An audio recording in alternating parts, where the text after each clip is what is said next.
Ako po si Felipa Palmeras, taga Pateros. Nagkaroon po ako ng bukol sa breast ko at lumubog po yung utong ko. Actually, hindi ko alam noon na meron pala akong breast cancer. Na-discover lang po ito noon lang pong 6 months ago. Sabi ng kapatid ko, sabi niya, "Te, baka may breast cancer ka." Sabi ko, "Bay, oo nga, kasi bumukol na." Tiningnan ko dito, wala namang bukol. Dito naman, malaki na po siya.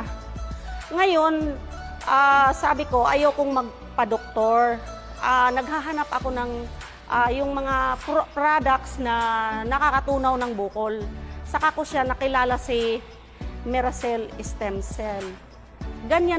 Noong araw, pag sumakit ang ulo ko, iinom talaga ako niya ng paracetamol. Pero lately, mula nang nakilala ko si Miracell, hindi na po ako umiinom ng paracetamol. Siya lang, ito lang Miracell. Sobrang powerful ang Miracell. Talagang effective siya. Kahit isang box pa lang, may ano na talaga.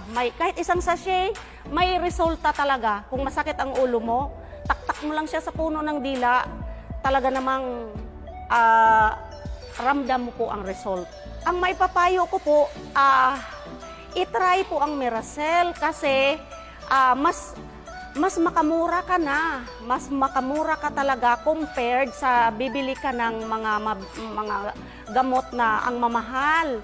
Mas mura siya kasi katulad niyan, meron akong kaibigan na nagkaroon siya ng aneurysm.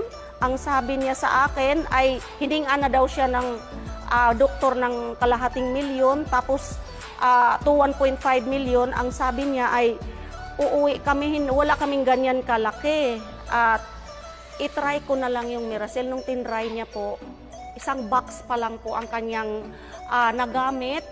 Talagang ramdam niya na gumaling siya.